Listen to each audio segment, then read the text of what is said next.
Greetings, Ghost of Tabor fans. Sundown VR here, and I'm pumped to talk about the new updates that are coming out in March for Ghost of Tabor.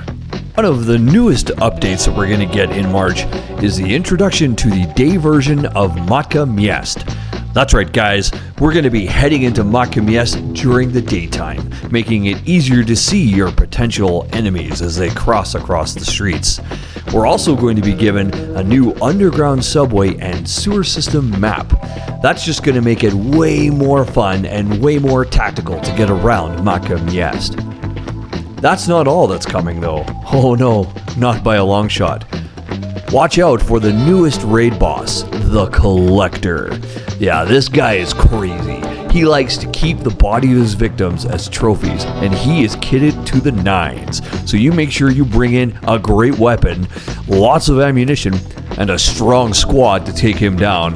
He will be one of the only characters, him and his minions, to drop the new gear and weapons that you'll find in Ghost of Tabor on this update, like the new LMG, or the revolver, or the new rifle, or the shotgun. You also might be able to find he drops the new cowboy hat collector item that'll be available from the Eastwood DLC, also coming on this update. One of the other things that the collector will have is new full body armor, including leg and groin cover, as well as a new helmet. So watch out for that. All you're going to do is up your game if you kill the collector. Oh, and did I mention that he is dropping a brand new green keycard that is for the only green keycard vault that you'll find in Ghost of Tabor? And the rumor is, get ready for this, that the new vault is going to be our old bunkers from the original launch of Ghost of Tabor. How crazy would that be to visit the old bunker? Oh, the times I've had there. All the memories. One of the great things about Ghost of Tabor is the developers are constantly tweaking the weapon system to make the game more realistic for us players. One of the ways they're doing this in this new update in March is by changing a color-coded system to the ammunition for easier identification. You'll now be able to pull your clip out of your gun and see if the ammo is red for Full Metal Jacket, green for the useless tracer ammo, or yellow for armor-piercing rounds. They're also talking about the shift of the NRS users. So now, instead of putting an NRS in your arm, letting go, grabbing your weapon and resuming battle, and still healing, you're now going to have to hold the NRS in your arm for as long as you want the healing to take place. For as soon as you let go, that NRS will drop to the ground and your healing will cease. There is also the possibility of a medical pouch being added to our inventory.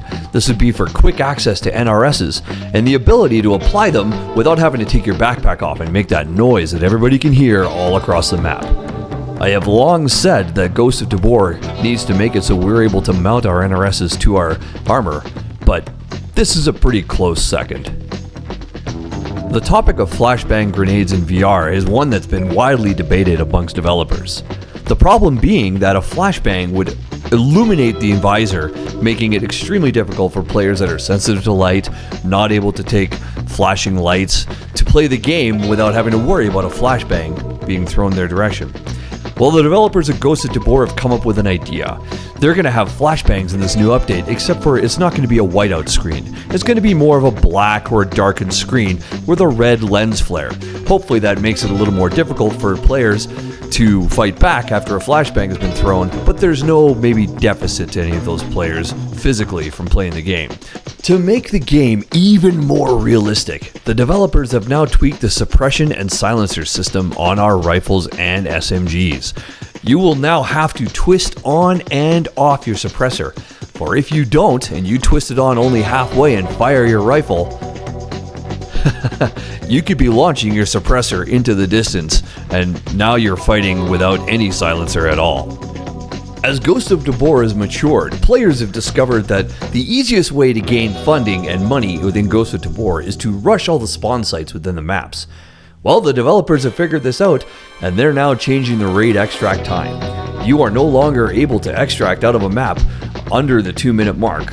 What this will do is it'll make it so that rush spawning is not going to really occur as much, or if you do, you're going to have to fight your way out. I like this idea because it makes it so that the game will be more engaging for all the players. Nothing's more frustrating than when you launch into a raid and you're a little bit late and all of the good spawn locations have already been looted and those players have extracted, so you don't even have a chance to fight them to get what you need. One of the most exciting updates for content creators is going to be the new advantages and camera angles that Ghost of Tabor developers are including in this new update. This is going to change how you're going to see content come out on YouTube, TikTok, and Instagram regarding Ghost of Tabor. I am personally very excited about the possibility of different camera angles, seeing different kills, and chaser cameras that can follow a player into a heated battle so you can see all the different angles. It's going to be wild, and I'm excited to see what some of these creators come up with. And as if this game wasn't cool enough already, now we're going to get more additions into our bunker. Talking about a updated whiteboard system with more colors, more markers, and an eraser. But here's the best part, everybody. You remember the coffee maker? Do you remember? You remember how great it was? Well, guess what? It's coming back. They're bringing it back, baby. Coffee maker is coming to a bunker near you, so you can get your coffee fix online, stay caffeinated, and you can get out there and kill all of those other ghosts and scavs. Have you ever been raiding in Ghost of Tabor, doing really well, having lots of loot in your backpack and about to make your way to the extract and your system crashes, or maybe your internet gives out because it's a little spotty, so you get booted from the game? Oh, we've all been there and we know how frustrating that is. Well, guess what? The developers at Waffle Studios have figured this out as well, and they have created a reconnect system so that you, if you have spotty internet, can reconnect to your raid if you get disconnected. How amazing is that? These guys are thinking of everything, man, and you gotta love them for it. Well, that's it, everybody. That's the updates that I've got for March. I hope I didn't miss anything, but if I did, feel free to drop a comment in the comments down below and let me know what I missed, because we all want to know what's coming up, and I bet you we're all just as excited. I hope you enjoyed this. Please like and subscribe to Sundown VR, and I'll see you out there on the battlefields of Tabor.